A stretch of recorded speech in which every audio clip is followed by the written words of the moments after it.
To some breaking news now. And a group of soldiers in the West African state of Benin say they have seized power from President Patrice Talon. The group, which called itself the Military Committee for Refoundation, announced the apparent coup on Benin state television, claiming that they had ousted President Talon. But his office is indicating now that the situation is under control. Talon was in power for a decade and he was due to step down next April after the next presidential election. All right, let's cross over to our West Africa correspondent, Azizat Alua, for more on this. What's the latest we know about this apparent coup attempt in Benin? Specifically, Azizat, what do we know about President Talon's status and whereabouts at this point?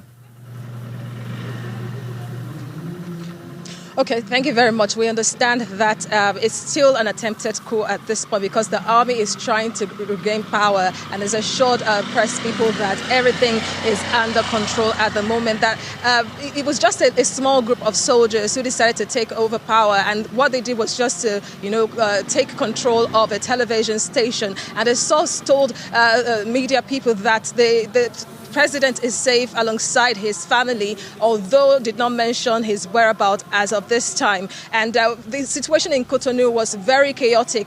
Gunfire was heard around the port area and close to the presidential palace, and it's made the situation there very tense, with people scampering for safety, and many have stayed indoors. It's still an ongoing situation because while this small group, as said, is taking power, the army is assuring everyone that everything is under control, but we do not know the whereabouts of President Patrice Talon yet. As he said, it's obviously making headlines around the world, but how are people there and on the ground in Benin reacting to this announcement by this group of soldiers? Well, you can imagine what people are reacting to, especially in a region like West Africa that is coup-racked. People are afraid in Cotonou and across the country, and many are expressing mixed reactions online, even in Nigeria as well, on social media, saying that how could this happen in West Africa that recorded just another coup less than 2 weeks ago, late November in Guinea-Bissau, and here we are again. About 5 to 6 countries in the region are being ruled by military junta. So you can imagine the emotions of people. And some have already started criticizing the regional bloc, ECOWAS, for being just a figurehead and not able to unite the countries in the region. Yeah, that's some of the background to the West African scene, I guess. But specifically, how did we get here in Benin? Talk us through what has led to this situation.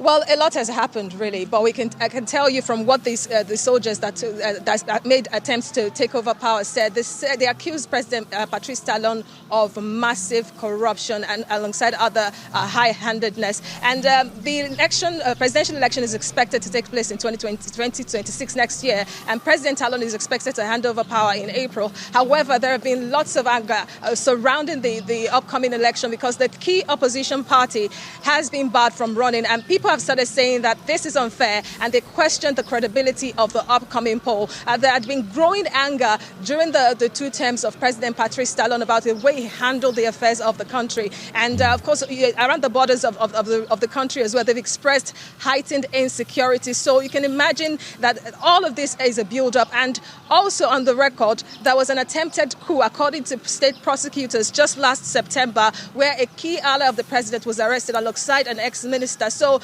some would say they expected this to happen because this is not the first time they are hearing it. They almost succeeded last year, but the state authorities were able to take over the situation and calm things down. So here we are. We don't know if they will succeed, but if we are to go with what the army has said, the situation is under control. But we are still monitoring to see how things are unfolding in Benin Republic.